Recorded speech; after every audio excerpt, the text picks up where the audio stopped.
Bom dia a todos e a todas. Professor Elias Batista Nogueira. Hoje o papo aqui é um pouquinho de CIPA. CIPA, que é a Comissão Interna de Prevenção de Acidentes. CIPA que teve a sua origem, a ideia da criação, ela surgiu com funcionários que tinham suas atribuições normais, mas que também se preocupavam com a prevenção de acidentes. Isso aí é que a história traz para nós, através do desenvolvimento da Organização Internacional do Trabalho. Em 1919, na Suíça, em Genebra, mais propriamente dita, eles começaram a desenvolver esse trabalho buscando uma solução relacionada com os acidentes de trabalho. Óbvio, não gravei isso tudo na mente, coloquei no material. E aí você que faz a formação comigo, eu vou dispensar esse material para você. E quem não faz também, informação é para todos. Só você entrar em contato comigo e me solicitar que eu te mando o material também. Não tem problema nenhum, não. E essa ideia foi um estudo desenvolvido, né? Durante 2 anos. Reza a história. Sendo recomendada. Epa, foi mal. Tô tentando olhar aqui para minha cola aqui e focar aqui também. Sendo recomendada ao mundo em 1923. Tem tempo, né? Então, assim, hoje eu tenho a possibilidade de trabalhar com CIPA, você tem a possibilidade de trabalhar com CIPA, mas essa recomendação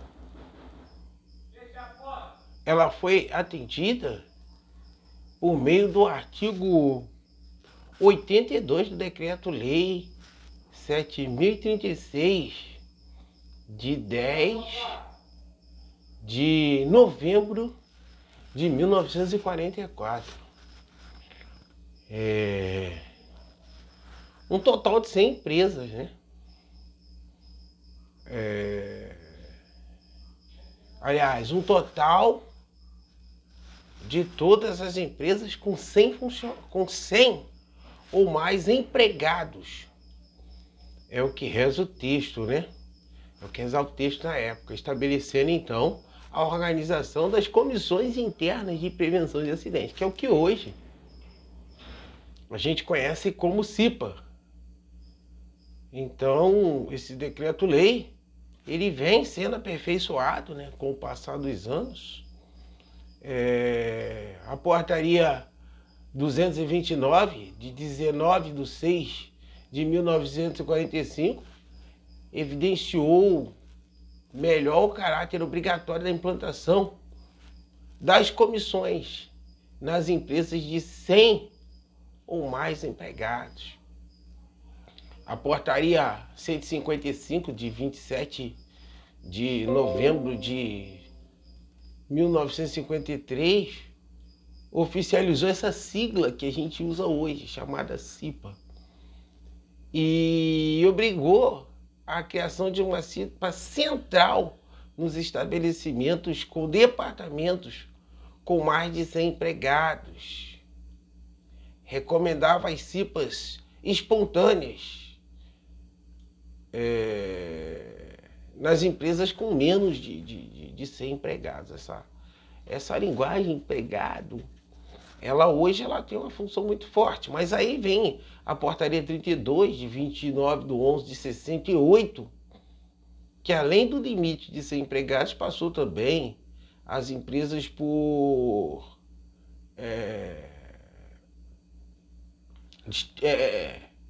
distribuiu, né, as empresas por categorias econômicas. Eita, a coisa foi ficando séria, né?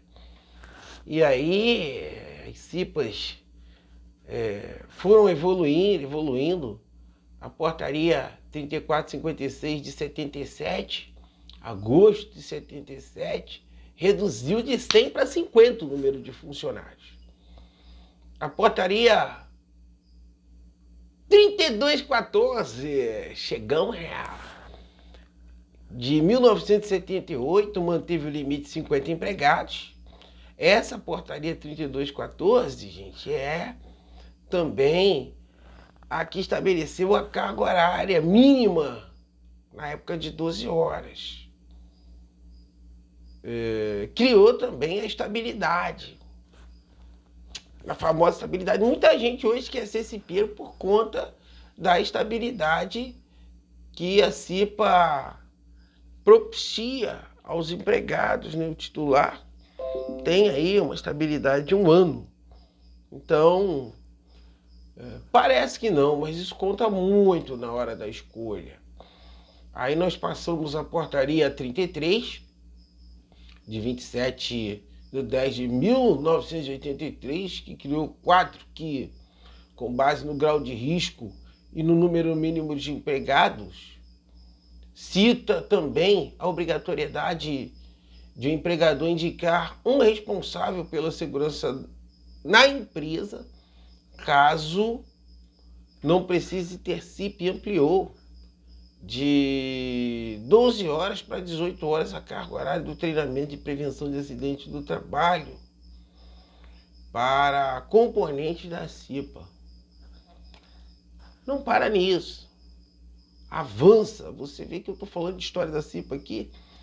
Portaria número 8, de 23 de 2 de 1999, introduziu mudanças como conteúdo programático do curso para componentes, excluindo primeiros socorros e prevenção e combate a incêndio, e acrescentando disciplinas como estado ambiente e condição do trabalho, prevenção à AIDS. Hoje estamos discutindo, né? Hoje mesmo eu falei disso. Noções de legislação previdenciária, ampliação de carga horária, que passou de 18 para 20 horas, é o que está, inclusive, valendo hoje, né? Alteração de critérios, de acordo com o grau de risco. Calma lá. Alteração de critérios de redimensionamento da CIPA e extinção de formulários como anexo 1, anexo 2, entre outros. Aí você vê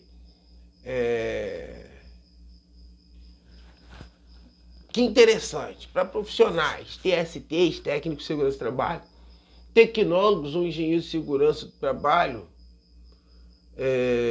para que os profissionais, esses que eu citei aqui, possam desenvolver com eficiência o treinamento de novos membros da CIPA, conforme o disposto no item 5.33 da NR5, é preciso conhecimento nas áreas de legislação trabalhista e previdenciária. Aí você vai entender que eu falo constantemente isso, né? Que para se levantar e ensinar, a gente tem que sentar e aprender. A Constituição Federal, a consolidação das leis trabalhistas, Lei 6.514 de 1977, que alterou o capítulo 5 da CLT, da Saúde e Segurança do Trabalho, regulamentada pela portaria 3214 de 1978, e a Lei Previdenciária, a Lei 8.213 de 1991, regulamento dos benefícios da Previdência, são as leis que os profissionais de segurança do trabalho devem conhecer com relativa profundidade para estarem capacitados a administrar o treinamento em saúde e Segurança do Trabalho para os novos membros da CIPA. NR5, no item 5.33, menciona que deverá ser abordado treinamento de noções sobre legislação trabalhista e previdenciária relativas à saúde e segurança do trabalho. Dessa forma, portanto, trazer os profissionais da área de segurança de saúde, um resumo da legislação trabalhista e previdenciária necessária para o desenvolvimento do curso e orientação dos membros da CIPA naquilo que é importante. Então, você vê que a Constituição, eu até mando às vezes, assim, eu gosto de mandar o que é oficial para o pessoal que participa dos meus treinamentos. Então, eu entro lá no site do Ministério do Trabalho e Emprego, mando o que está lá. Ainda que baixo aqueles PDFs, mas de lá, eu mando o que está lá. Depois eu elaboro um material e dentro desse material, aí eu começo a falar dos assuntos abordados. Por exemplo, a gente tem aí uma abordagem dentro da CLT, nos artigos 154 e 201, que tratam da saúde e segurança do trabalhador.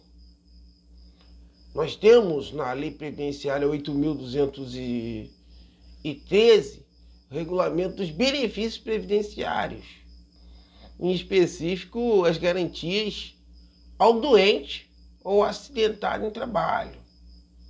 Então, bater essa tecla é extremamente essencial para quem quer trabalhar com treinamento CIPA. É importante isso, por quê? Porque a Constituição Federal, ela como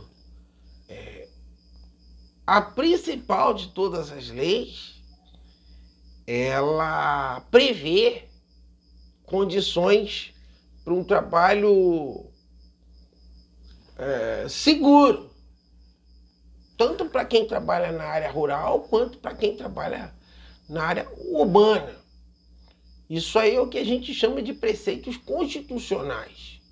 Eles são utilizados com frequência. O advogado usa muito isso nas noções trabalhistas, mas você vê aqui que não é uma responsabilidade só do advogado, exclusivamente do advogado. O advogado é quando chega lá ao ponto de ter um processo. Mas no artigo 7º da Constituição Federal, nós temos a garantia aí dos trabalhadores rurais e urbanos no sentido desses incisos. Então, assim, quando eu começo a falar, esse camarada fala assim, mas você é só técnico de segurança. Tá querendo entender de lei? Não estou querendo entender de lei. Eu sou obrigado a entender de lei para eu avançar. Tanto no sentido de treinamento, quanto também no sentido de atividade. Porque, assim, o mandamento constitucional, quando a gente tem essa matéria de segurança do trabalho, está disposto aqui no inciso 22, redução de riscos inerentes ao trabalho por meio de normas de saúde, higiene e segurança. Então, assim, dessa forma, a Constituição Federal, ela faz uma previsão expressa afirmando que o trabalhador urbano ou rural, ele tem direito à redução de riscos do trabalho. Isso aí através das aplicações das normas de saúde, higiene e segurança do trabalho. Também eu sou obrigado a teclar nesse sentido, desse inciso 23 da norma constitucional, onde nós temos estabelecido aqui o direito ao adicional de insalubridade e periculosidade àqueles dispostos lá na NR15 e na NR16 da portaria 3214. Adicional de remuneração para as atividades penosas insalubres ou perigosas na lei. Isso de acordo com a previsão de direitos e garantias de um trabalho seguro. Aí eu vou para o inciso 28, e que é importante também, que diz o seguinte: seguro contra acidente de trabalho a cargo do empregador, sem excluir indenização, a que este está obrigado quando incorrer em dolo ou culpa. É a lei que diz isso. E aí a gente, também no 27, né? O artigo 7º da Constituição Federal garante ao trabalhador 2 direitos ao mesmo tempo. Quais são esses?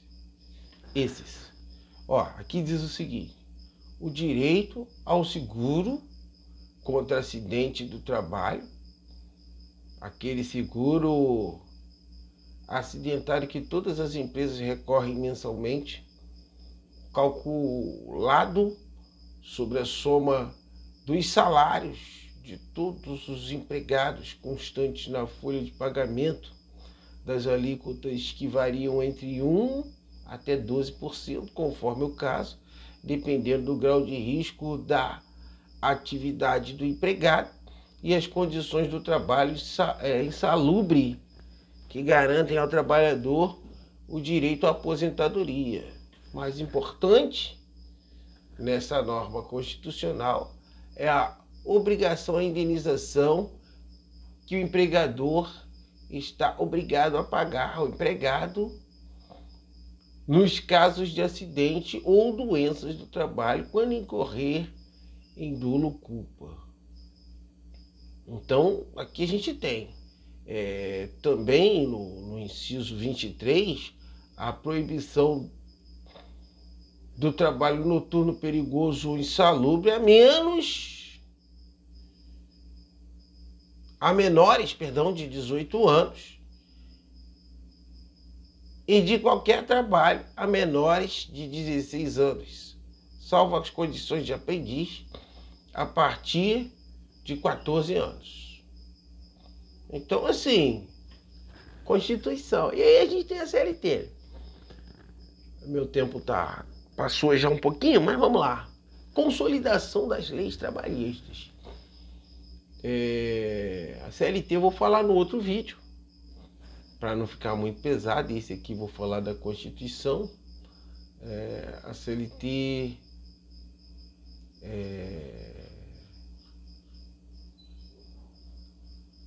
então deixa eu ver aqui o que dá para falar. Eu vou resumir aqui. Não, vou falar da CLT no próximo vídeo, para não ficar muito pesado o vídeo, tá bom, gente? Esse eu resumo a Constituição, então estamos juntos e o trabalho não para.